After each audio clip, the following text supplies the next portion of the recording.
The clock's hands move against time. The metallic ticking echoes through the town, blending with the cold wind that weaves through the narrow streets. At the top of the tower, the ancient mechanism groans, its gears turning as if obeying an unseen force.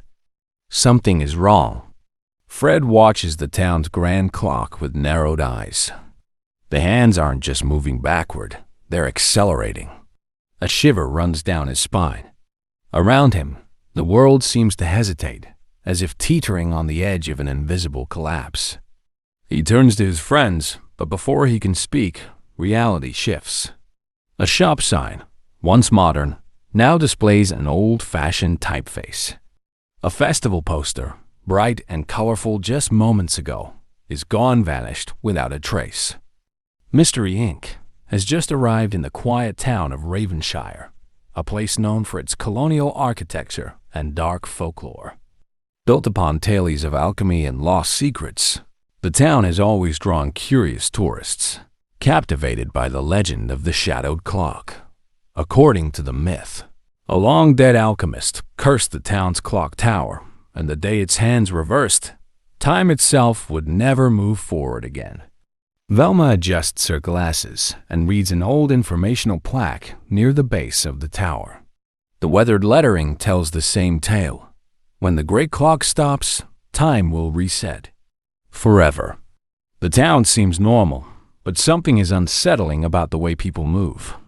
Their actions feel too precise, as if caught in an endless loop. At a cafe near the square, a man folds his newspaper and, seconds later, opens it again to the same page. Across the street, a woman checks her wristwatch twice in a row, her expression growing more anxious each time. Oblivious to the tension, Shaggy and Scooby follow the scent of freshly baked bread leading into a small bakery. But the moment they step inside, something is wrong. Just seconds ago, the shelves were overflowing with warm loaves and pastries. Now, they are completely empty. They exchange confused glances. The smell of bread still lingers. The warmth of the oven is still in the air. But the food is gone. Across the square, a man in a long, dark coat stops beside Velma, staring up at the clock with an expression of grim recognition. Without turning, he mutters, "You're too late." The words hang in the air like a warning. Fred steps forward to question him, but before he can, a deep metallic groan shakes the square. The clock accelerates, its hands spinning backward faster and faster. The grinding of gears fills the air. Then, in an instant, the entire town flickers. Not like an electrical failure, like a glitch in reality. For a brief second, everything overlaps as if two versions of the town are struggling to exist at the same time. The streets, the buildings, even the people distorted and blurred together. Then, just as suddenly, it stops. Everything looks the same, almost. Velma notices something different about the plaque on the clock tower. Just moments ago, it read, "Constructed in 1847. Now, it says 1846. Daphne shivers. I don't think we're in the present anymore. The town is changing. Not suddenly, not in an obvious way, but slowly, subtly, like a story being rewritten while the characters are still inside it. Velma tightens her grip on her notebook, flipping to a blank page and jotting down notes furiously. Everything is moving backward. She scans the town square, watching as small, almost imperceptible details shift before her eyes. The street signs look older. The once modern storefronts now display antique lettering. Then, she notices something chilling a newspaper stand. The papers, stacked neatly just minutes ago, now show headlines from the 19th century. Velma steps closer, heart pounding, and pulls one from the top. The ink appears fresh, as if it was just printed. The front page story reads, "Ravenshire prepares for Grand Clock Tower unveiling minus 1,845. She flips through the pages. Every single article is from the past. Yesterday's newspaper, last week's, last month's, all gone. replaced by headlines from over a century ago. Behind her, Fred watches the clock tower with a growing sense of urgency. The hands haven't stopped moving. They continue their unnatural reversal, counting down towards something unknown. Then, he hears it. A soft rustling noise. Daphne was standing right beside him a second ago. Now, she's gone. His head snaps in every direction. Daphne? No response. Velma and Fred rush through the town square, calling her name. Shaggy and Scooby, still shaken from their strange experience in the bakery, join the search. But there's no sign of Daphne. The streets are empty, the people wandering aimlessly like actors in a play they don't realize they're trapped in. Finally, a voice. But it's not Daphne's. A woman in a Victorian-era dress steps out from an alleyway, her expression blank. "You shouldn't be here," she says in a hushed tone, her voice distant, hollow. Before they can ask her anything, a sound echoes through the street. Footsteps. Slow, deliberate, heavy. Fred turns and freezes. At the far end of the cobblestone road stands a figure clad in armor. A medieval knight, complete with a polished breastplate and a towering lance, stands motionless, watching them. Velma grips Fred's sleeve. This isn't possible. Then, the knight moves. With a sudden thundering step, the metal-clad figure starts toward them. Shaggy lets out a strangled yelp. "Whoa, you should probably run now." No one argues. The gang turns and sprints down the twisting alleyways of Ravenshire, the knight's armored steps pounding behind them. As they run, the town around them keeps changing. Street lamps flicker and disappear. Wooden carts appear where modern cars once stood. The people, what few there were, vanish into doorways like shadows retreating into the walls. And then, Fred skids to a halt. Ahead of them, standing perfectly still in the dim glow of the street lamps, is Daphne. She is dressed differently. A Victorian-style gown, laced at the wrists and flowing to the ground. Her expression is eerily serene, her posture too perfect. Fred steps closer, relief flooding his face. "Daphne, we've been looking for you." She tilts her head slightly, eyes calm, unfamiliar. "I'm sorry, do I know you?" The words hit like ice. The gang stares in horror. Daphne doesn't recognize them. She looks past them as if they were strangers.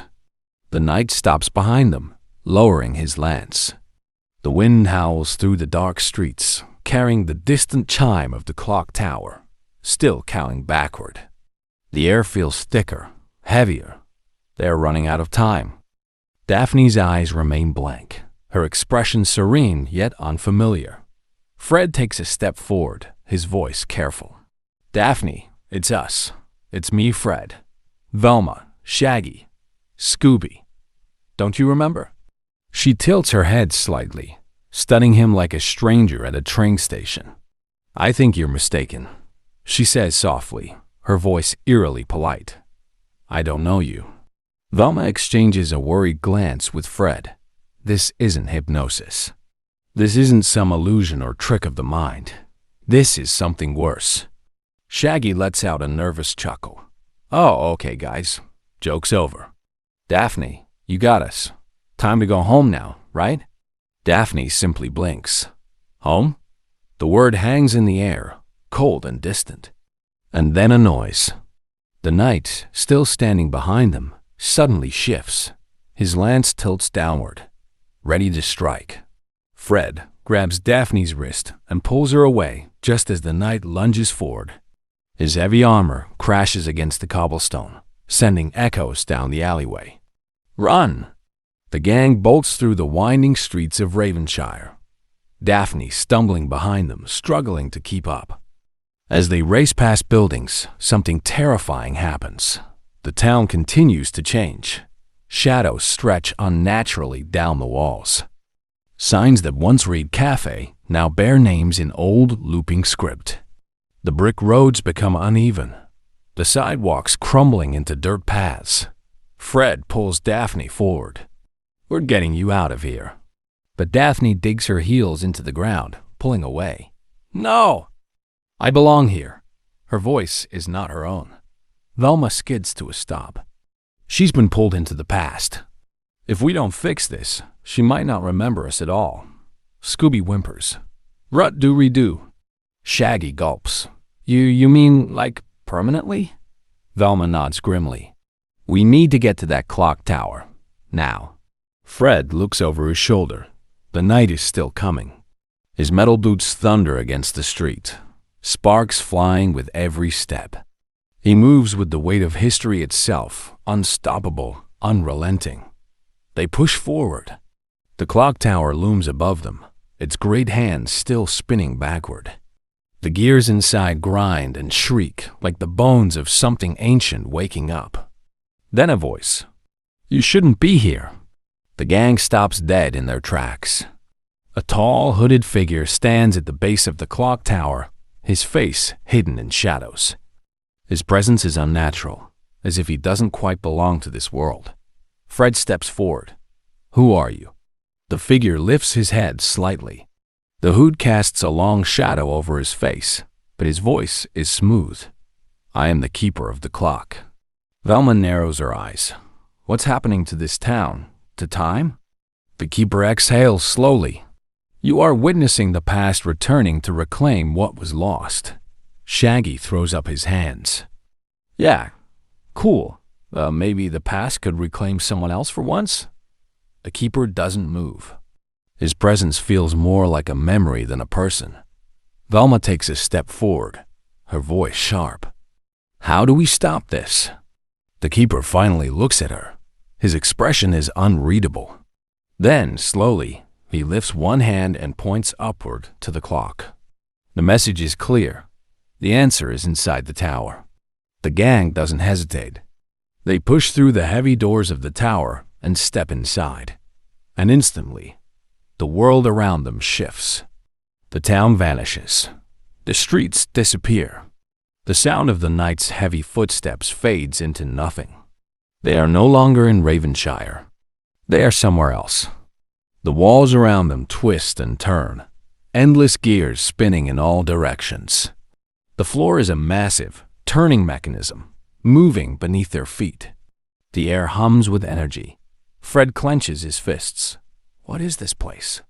Velma's breath catches in her throat. I think we're inside the clock itself. The realization hits all at once. They aren't just inside a building. They are inside time itself, and time is running out. The walls breathe, or at least, that's what it feels like. The gears shift, twisting around them in an endless rhythm. The ticking of the great clock isn't just sound, it's pulsing through the air, through the floor, through their bones. Fred steps cautiously forward, eyes scanning the massive rotating mechanisms around them. This isn't just a tower. It's something more. Velma adjusts her glasses. We're inside the heart of the clock.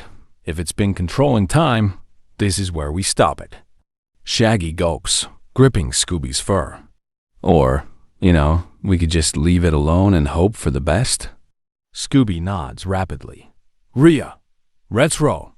But before they can move, a new sound emerges.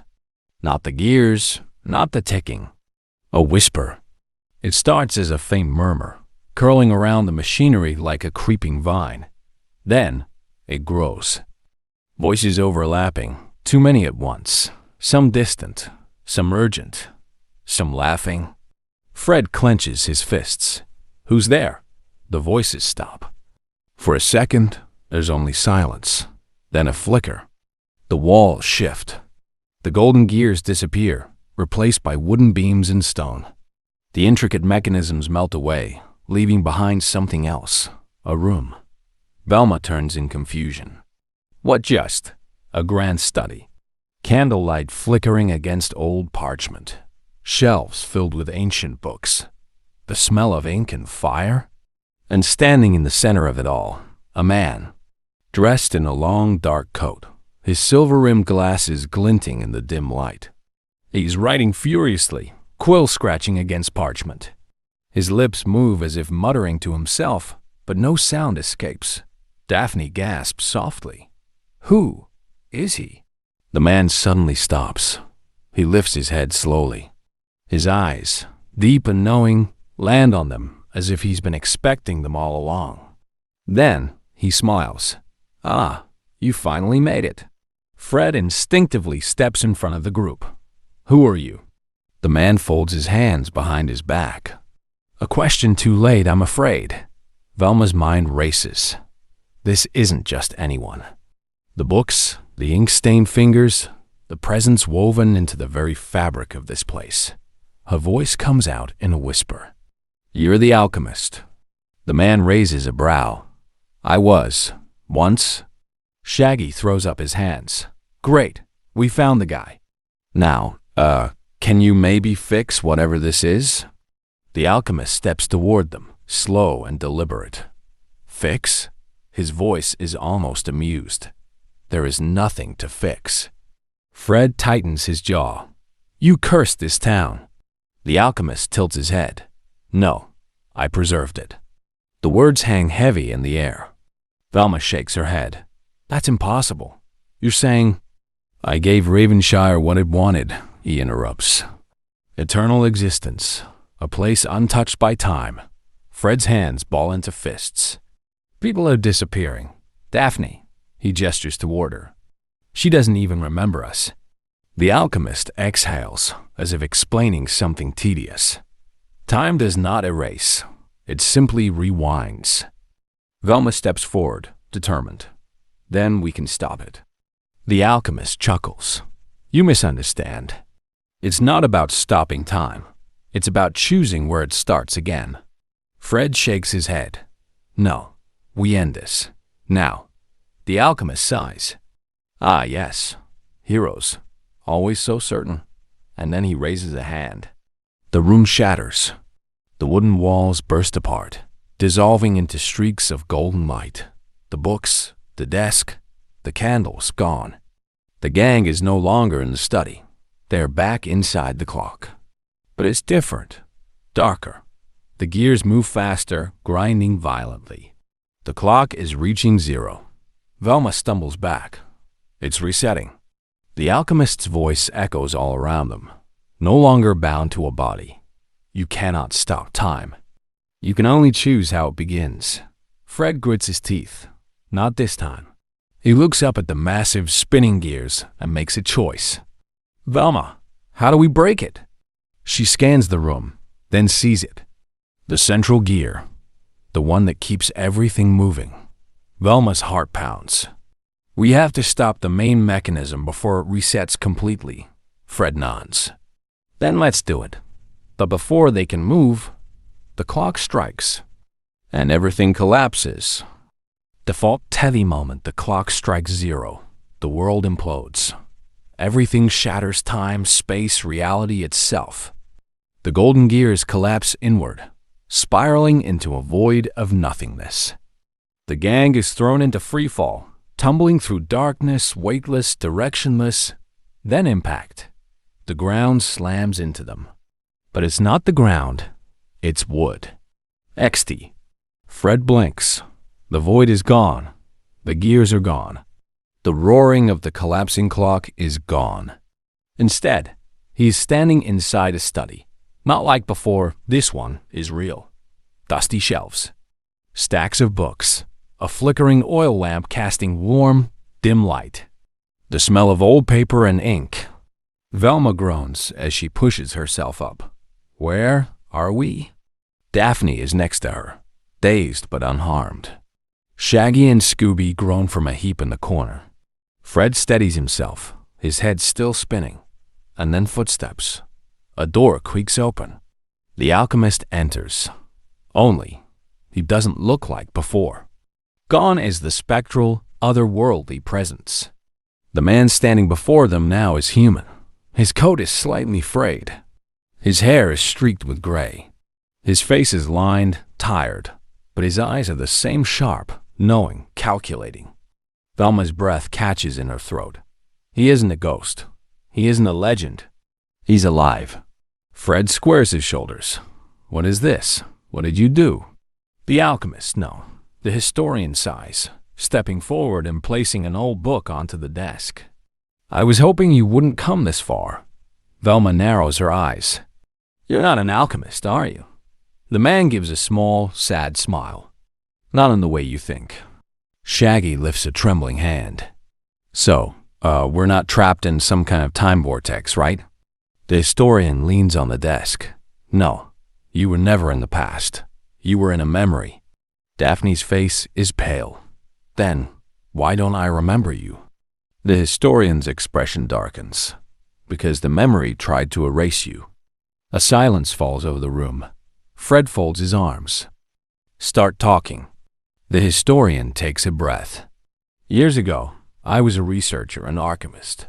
I studied time, but not in the way scientists do. I studied how people remember time, how stories shape reality, how belief can bend what is real. He gestures to the bookshelves. Ravenshire is old, too old, and its people, they feared change. Velma pieces it together first. They didn't want to move forward. The historian nods, so they clung to the past. Harder than any town I'd ever seen. And one day, something strange happened. He picks up an old, weathered pocket watch from the desk. It isn't ticking. It never was. They stopped remembering. Entire years just vanished. The town became a loop. Events repeating. History rewriting itself over and over. No one noticed. No one questioned it. Fred's jaw tightens. So you took advantage of it. The historian shakes his head. No, I tried to fix it. I came here to uncover the truth. But the moment I started digging, I became part of it. Velma's eyes widen. The town absorbed you. The historian nods. And it tried to absorb you, too. Shaggy pales. Like permanently? The historian exhales. Yes. A deep, uneasy silence settles over the group. Daphne rubs her temples. So, how do we break it? The historian hesitates. There's only one way. He turns to the desk and opens a hidden compartment. Inside is a single brass key. The clock. You have to stop it. Fully. Not just pause it. Not just slow it down. Destroy it. Velma hesitates. But if we destroy the clock, won't the town be lost forever? The historian's eyes flicker. Yes. Shaggy throws up his hands. Oh, great. So, either we stay here forever, or we erase the whole town. Cool, cool. No pressure. Fred clenches his fists. We don't have a choice. He takes the key. The historian's face softens. Good luck. And then the walls tremble. A distant chime echoes through the study. Velma's eyes widen. The clock is resetting again. Fred grips the key. Then we end this. And the gang runs. The town is crumbling. The buildings flicker between centuries, shifting from modern brick to ancient timber. Street signs morph before their eyes, words appearing and disappearing. The air is thick, not with fog, but with time unraveling itself. Fred grips the brass key tightly as the gang sprints toward the clock tower. Every second counts. Above them, the clock hands spin wildly, gears grinding as if resisting their approach. The tower trembles, its structure groaning beneath the weight of a timeline collapsing. They reach the massive wooden doors, but they're sealed shut. Fred jams the key into the rusted lock. It doesn't turn. The town is fighting back. Velma scans the tower's entrance, her mind racing. There has to be another way in. Daphne points to a side passage, a narrow staircase spiraling up the side of the building.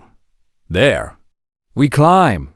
Without hesitation, they scale the stairs, the wind whipping around them. The world distorts, the town stretching and compressing as if trapped in a fractured mirror. The tower's highest window is open. One by one, they climb inside. The moment they step in, time slows. The clock chamber is enormous. Gears the size of buildings rotate above them, their golden teeth grinding against the passage of time itself.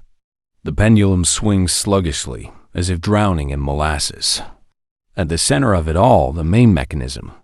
A towering ancient construct of gears and cogs, its heart pulsing with an eerie golden light. Fred moves toward it. This is it. Velma studies the machinery. If we destroy the core, the loop breaks. Shaggy gulps. And if we don't, the clock shudders. The walls shift. For a brief second, they are no longer in the tower. They are in the past, the study. The streets of 1845, the grand opening of the clock tower. Townspeople gathered, their faces joyful, completely unaware of their impending prison. And then they are back. The time loop is desperate. Fred tightens his grip on the key. We end this now. He moves toward the central gear. The moment his hand touches it, the alchemist's voice echoes through the chamber. You cannot stop time. A shadow materializes in front of them. The historian, but distorted. A mere fragment of himself, trapped within the machine. His face is calm, but his voice is laced with warning. You do not understand what you are about to do. Fred glares at him. We understand just fine. The historian shakes his head. This town was not meant to move forward. Some things should stay forgotten. Velma steps beside Fred. That's not how time works. You can't live in the past forever. The historian's form glitches. His presence flickers, unstable. Fred doesn't hesitate. He drives the key into the clock's core. The reaction is instantaneous. The clock screams. The golden glow erupts outward, cascading through the gears, tearing them apart. The pendulum shatters, fragments dissolving into dust. The historian lets out a final shuddering breath. And then, everything stops. No ticking, no shifting, no time. For a moment, there is only silence. Then light. Blinding. All-consuming. When they awaken, the world is still. The clock tower stands, but the hands are frozen. The air is different lighter. The weight of centuries lifted. The town is whole again. Modern. Real. Daphne gasps. I remember. Velma exhales. We did it. Shaggy looks around, dazed. So, no more nights? No more disappearing people? Fred nods, staring up at the motionless clock. No more loops. Scooby whines. Right about the historian? They turn, but he is gone. The study, the books, the memory of him, all erased. Velma frowns. Maybe he was never really here at all. Fred watches the sky. For the first time since they arrived, the sun is rising. The town is moving forward. They turn to leave, stepping into the new Ravenshire. But just as they pass the clock tower's doors, a faint clicking sound echoes behind them. They all freeze. The clock hand shifts. By a single second, Fred exhales sharply. Shaggy groans. Oh, come on. Velma watches the tower for a long moment, her mind calculating. Then, she simply smiles. Daphne raises a brow. You're not worried? Velma shrugs. Time is strange. Some mysteries we're not meant to solve. And with that, the Mystery Inc. crew walks away, leaving behind a town finally free from its past. Or so they think.